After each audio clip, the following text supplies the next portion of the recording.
¿Y si una de las ideas espirituales más repetidas de nuestro tiempo fuera también una de las más mal entendidas? ¿Y si miles de personas estuvieran buscando despertar su conciencia en el lugar equivocado, obsesionadas con activar una glándula mientras siguen sin tocar la raíz real de su desorden interior? La propuesta suena poderosa, un punto secreto en el cerebro, una puerta escondida, una especie de acceso directo a lo invisible, y precisamente por eso seduce tanto, porque promete en minutos lo que la transformación del espíritu normalmente exige en silencio, disciplina y verdad. Lo inquietante no es solo la exageración que existe alrededor de la pineal. Lo inquietante es que mucha gente, con la mejor intención, está confundiendo sensibilidad con elevación, fenómeno con evolución, percepción con madurez espiritual. Y ahí nace una trampa muy moderna. La persona empieza a creer que despertó, cuando en realidad solo se volvió más impresionable. Cree que avanzó, cuando tal vez solo se fascinó. Cree que está más cerca de lo divino, cuando todavía no ha conseguido siquiera pacificar su propia mente. Desde la visión espírita, este error no es menor, porque puede alimentar ilusión justo donde debería nacer discernimiento. Y tal vez esto toque algo muy personal en quien escucha, porque muchas veces la búsqueda de la pineal no nace de una simple curiosidad, sino del cansancio, del dolor, de la decepción con una religión vacía, del hambre de sentido, de esa necesidad casi desesperada de encontrar una llave que por fin ponga orden por dentro. La buena noticia es que el espiritismo no ridiculiza esa búsqueda, la ilumina. Le quita el exceso, el mito y la fantasía, y la recoloca dentro de algo más serio, más profundo y más seguro. Porque la pineal puede tener su importancia, sí, pero el verdadero despertar no ocurre cuando una glándula se vuelve protagonista. Ocurre cuando el espíritu deja de huir de sí mismo y empieza, por fin, a transformarse de verdad. No es casualidad que tanta gente quede atrapada por el tema de la glándula pineal. Tiene ese imán extraño de todo lo que mezcla misterio, ciencia y espiritualidad en una sola palabra. Para una persona herida por dentro, cansada de respuestas vacías o decepcionada con la religión tradicional, la idea de un punto secreto en el cerebro suena casi como una promesa íntima.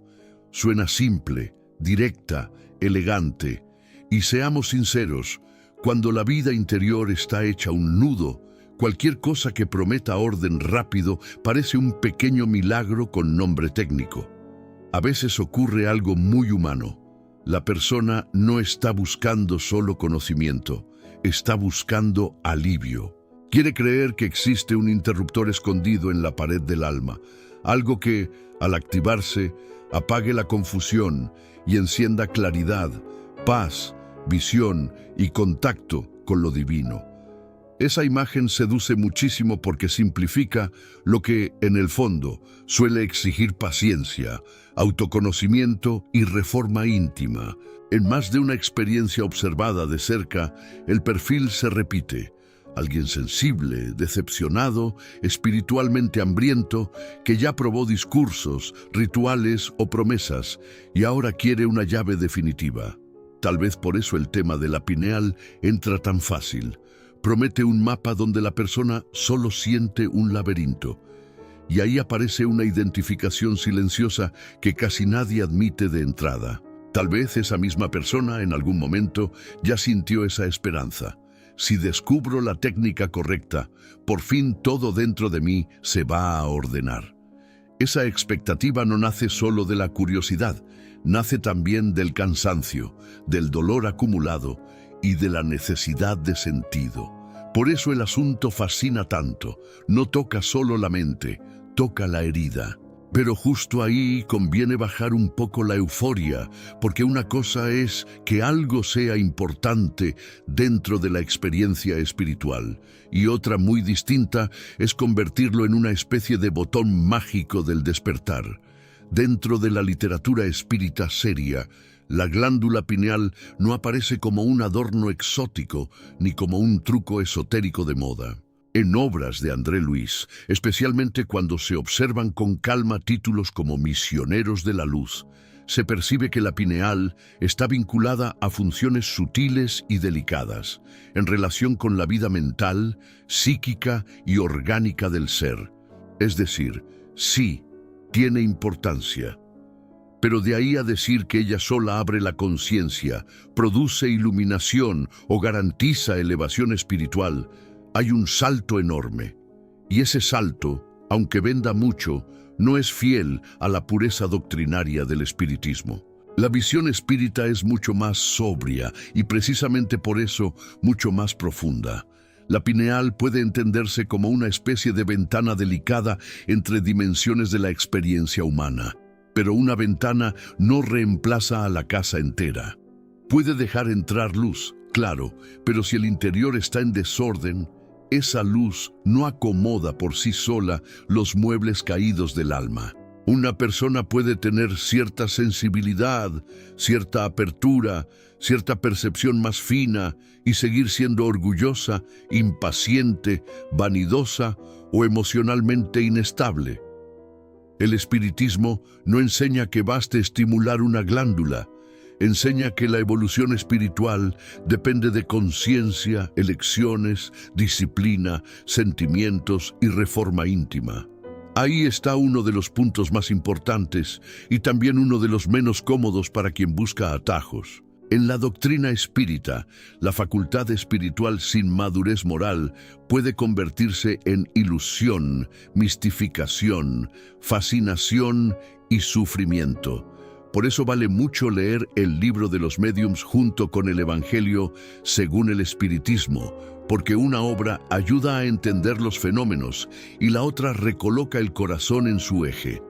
Cuando esas dos dimensiones se separan, la persona empieza a confundir sensibilidad con grandeza interior. Y justo ahí aparece un error moderno que parece sutil, pero cambia casi todo lo que viene después. Uno de los errores más comunes de este tiempo es creer que sentir más equivale a haber crecido más. Pero no siempre van de la mano. Una persona puede tener intuiciones intensas, sueños vívidos, percepciones extrañas o una sensibilidad fuera de lo común y aún así seguir siendo moralmente inmadura. Puede emocionarse con lo invisible y al mismo tiempo seguir reaccionando con orgullo, victimismo o necesidad de sentirse especial. En lenguaje simple, percibir cosas no es lo mismo que haberse transformado por dentro. Vista desde la doctrina espírita, esa diferencia es decisiva. Tener sensibilidad espiritual sin educación moral se parece a tener una radio potentísima en una habitación llena de ruido. Capta señales, sí, pero no necesariamente entiende bien lo que escucha. Por eso hay personas que interpretan cualquier hormigueo en el cuerpo como activación, cualquier sueño como mensaje superior y cualquier coincidencia como prueba de una misión extraordinaria. Y claro, ahí el ego hace fiesta porque le encanta disfrazarse de revelación. El libro de los espíritus y el libro de los médiums insisten de distintas maneras en que el discernimiento importa tanto como la percepción y que la humildad protege más que la excitación espiritual. En la práctica, esto cambia mucho la forma de mirar la propia experiencia. Cuando alguien empieza a observarse con honestidad, deja de preguntarse solo ¿qué sentí? Y empieza a preguntarse ¿qué hice con eso? ¿Cómo eso mejoró mi carácter? Si me volvió más fraterno, más sereno, más verdadero. Ese pequeño cambio evita muchas trampas interiores, porque no basta con captar. Hace falta interpretar bien, filtrar bien y vivir mejor. Y cuando esa idea se comprende de verdad, surge una pregunta mucho más fértil. Entonces, ¿qué es lo que realmente abre la vida interior de manera segura y profunda? Cuando este tema se observa desde una visión espírita más seria, Se nota enseguida que el verdadero despertar interior no se produce por un estímulo mecánico aislado, sino por un proceso de reorganización profunda del ser. André Luis sugiere eso en varias obras al relacionar mente, periespíritu y cuerpo como un sistema integrado, en el que los estados morales, emocionales y mentales repercuten en toda la estructura psicofísica. Y autores como Hernani Guimaraes Andrade, al estudiar la interacción entre psiquismo, fenómeno mediúmnico y supervivencia del alma, con un enfoque más analítico, ayudan a reforzar una idea esencial. La conciencia no se expande con seguridad por simple activación biológica, sino por armonización interior. Dicho sin rodeos, el alma no se ilumina por presión técnica, se ilumina por depuración. Por eso, la doctrina espírita insiste tanto en factores que a primera vista parecen menos llamativos, pero que son mucho más consistentes: oración sincera, vigilancia mental, estudio serio, disciplina emocional, caridad y reforma íntima. En términos prácticos, eso significa cuidar el contenido del pensamiento, observar reacciones automáticas, reducir impulsos de irritación, cultivar hábitos de serenidad y sostener una vida moral más limpia. El Evangelio, según el Espiritismo, ofrece el eje ético. El Libro de los Espíritus da la base filosófica, y obras como Mecanismos de la Mediumnidad de André Luis permiten comprender con más profundidad que la vida espiritual no funciona como un truco instantáneo, sino como una red compleja de sintonías, vibraciones, disposiciones psíquicas y responsabilidad interior. No tiene el brillo fácil del atajo, pero tiene estructura. Hay incluso una comparación muy clara que ayuda a poner orden en este asunto.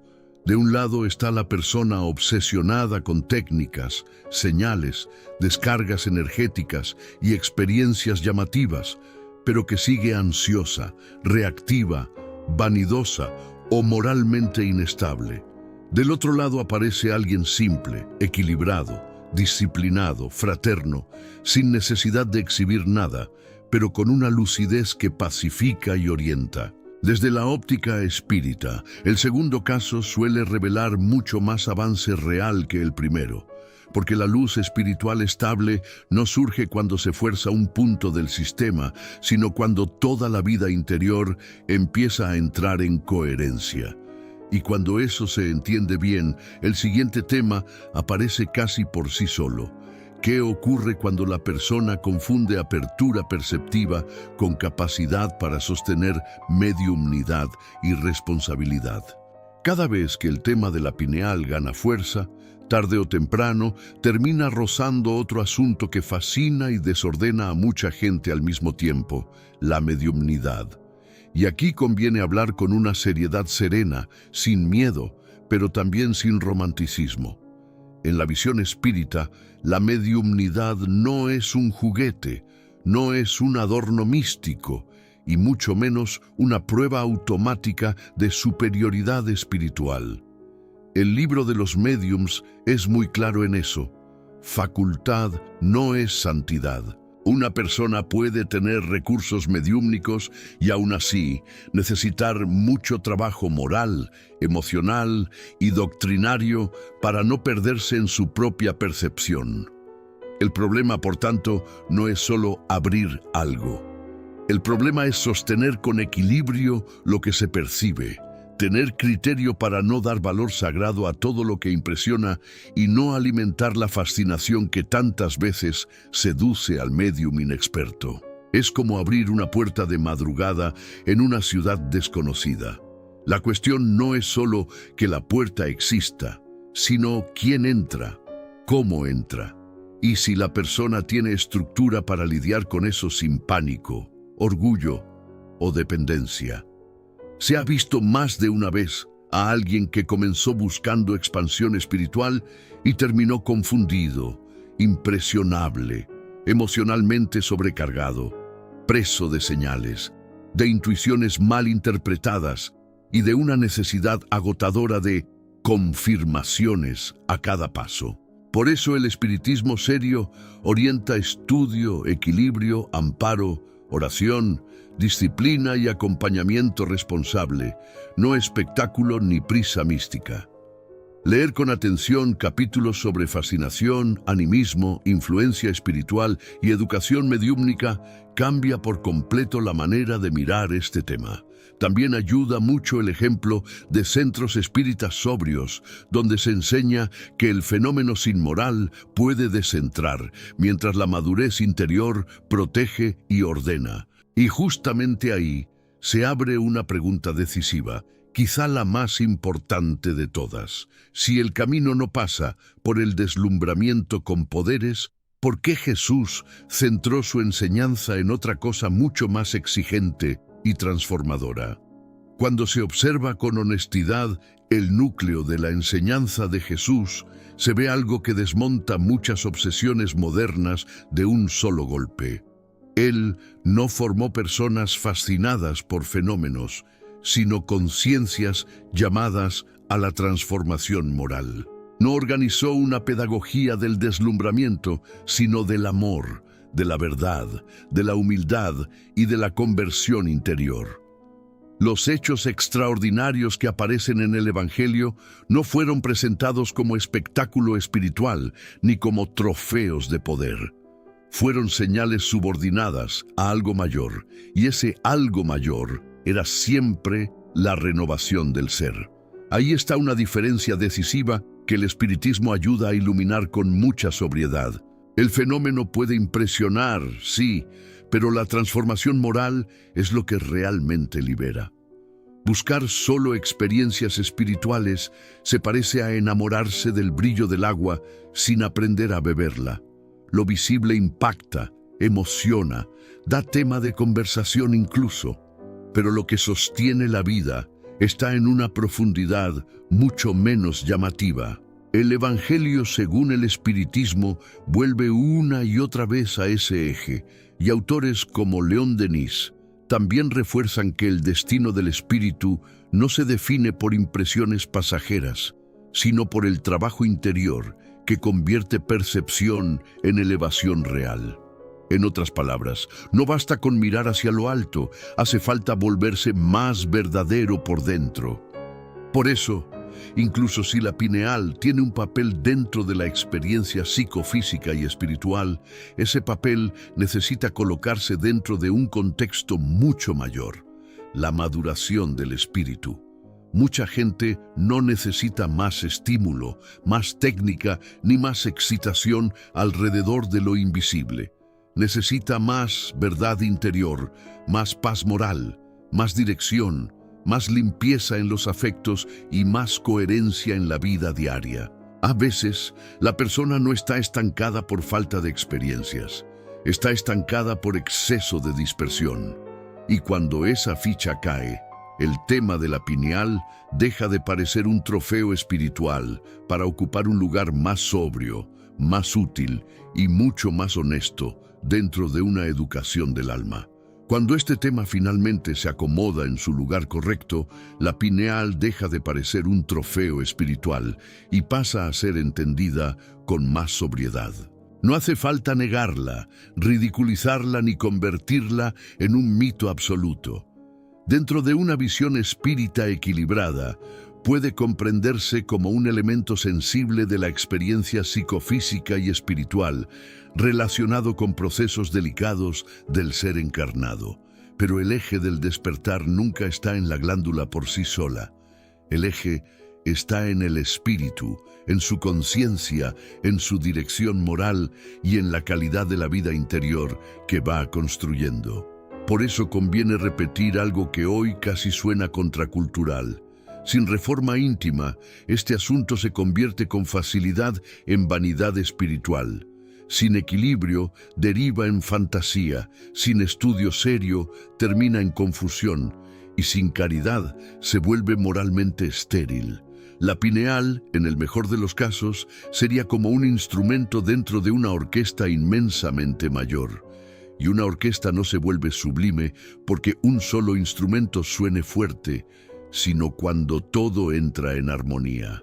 Ahí el espiritismo vuelve a poner orden, con una elegancia que no grita. Fenómeno, percepción, mediumnidad, sensibilidad y cuerpo importan, sí, pero deben obedecer a una educación del alma. Si no, la persona gana discurso, pero pierde centro. Y quizá ahí aparece una liberación silenciosa para quien llegó a este tema cansado, fascinado o confundido. El espectador no necesita salir corriendo detrás de una experiencia grandiosa para sentirse espiritualmente válido. No necesita coleccionar señales, sensaciones o relatos impresionantes para creer que está avanzando.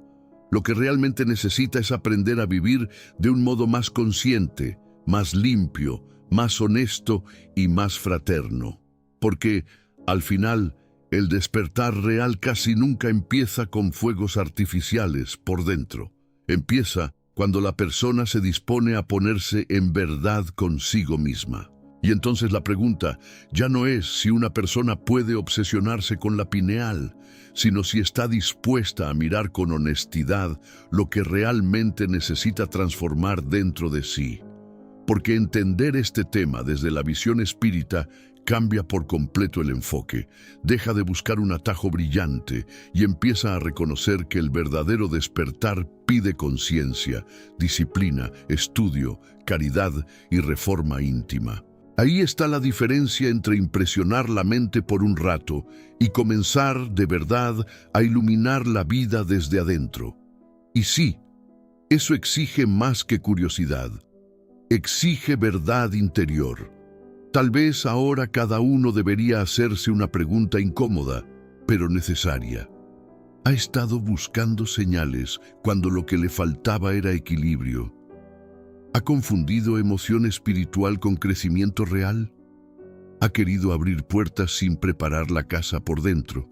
Porque muchas veces la persona no necesita más estímulos, más técnicas raras o más promesas de activación. Necesita limpiar pensamientos, ordenar afectos, estudiar con seriedad y vivir con más coherencia. Y aunque eso no suene tan espectacular como una apertura instantánea, es justamente lo que puede cambiar una existencia entera. Si este mensaje le hizo sentido, no lo deje solo en el terreno de la curiosidad. Llévelo a la práctica. Observe mejor su vida mental, cuide lo que alimenta su mundo interior, retome la oración sincera, estudie obras como El Libro de los Espíritus, El Evangelio según el Espiritismo, El Libro de los Médiums y Mecanismos de la Mediumnidad, y empiece a construir una espiritualidad menos ansiosa y más verdadera. Y ahora cuéntelo en los comentarios. ¿Qué cree que necesita más hoy? ¿Activación o transformación? ¿Sensaciones o dirección interior? Si quiere seguir profundizando en estos temas con seriedad, claridad y visión espírita, suscríbase al canal y active las notificaciones, porque lo que viene a continuación puede ayudarle a mirar su vida espiritual con mucha más lucidez.